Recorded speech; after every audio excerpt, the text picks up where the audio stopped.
یہ حدیث ہے صحیح بخاری کی 6365، یعنی کہ حدیث نبوی صلی اللہ علیہ وسلم ہم آپ کے سامنے لا رہے ہیں۔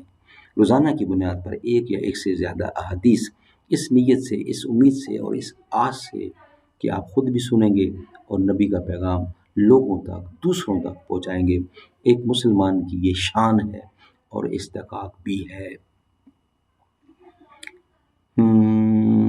نہیں اس کھلی فضا میں کوئی گوشۂ فراغت، یہ جہاں عجب جہاں ہے، نہ قفس نہ آشیانہ۔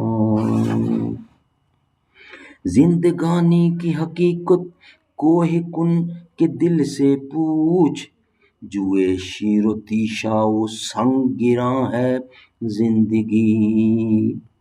اسی خطا سے عتاب ملوک ہے مجھ پر، کہ جانتا ہوں مال سکندری کیا ہے۔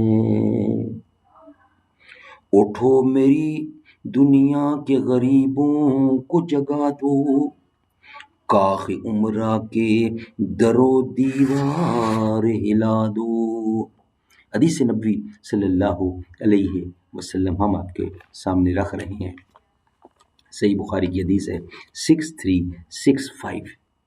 قال النبی صلی اللہ علیہ وسلم، سعد رضی اللہ عنہ 5 باتوں کا حکم دیتے تھے اور انہیں نبی کریم کے حوالے سے ذکر کرتے تھے کہ حضرت صلی اللہ علیہ وسلم ان سے پناہ مانگتے، ان سے پناہ مانگنے کا حکم کرتے تھے کہ اے اللہ، میں تیری پناہ مانگتا ہوں بخل اور بزدلی سے، اور تیری پناہ مانگتا ہوں اس سے کہ بدترین بڑھاپا مجھ پر آ جائے، اور تجھ سے پناہ مانگتا ہوں دنیا کے فتنے سے، اس سے مراد دجال کا فتنہ ہے، اور تجھ سے پناہ مانگتا ہوں قبر کے عذاب سے۔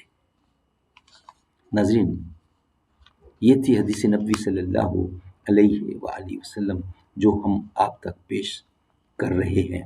ناظرین، یہ ہے نبی کا پیغام، یہ دنیا تک پہنچانا ہمارا کام ہے۔ میری قسمت جگانے کو خدا کا نام کافی ہے،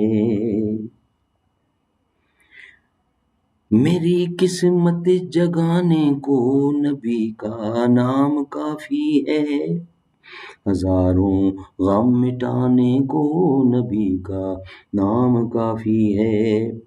جو پوچھا کملی والے نے، کہا صدیق اکبر نے، میرے سارے گھرانے کو خدا کا نام کافی ہے۔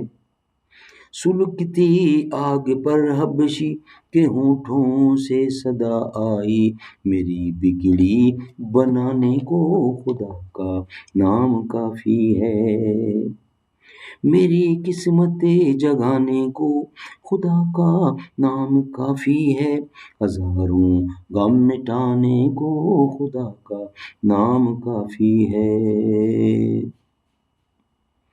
خدا کا ذکر کرتا ہوں سکون قلب ملتا ہے، خدا کے اس دیوانے کو خدا کا نام کافی ہے۔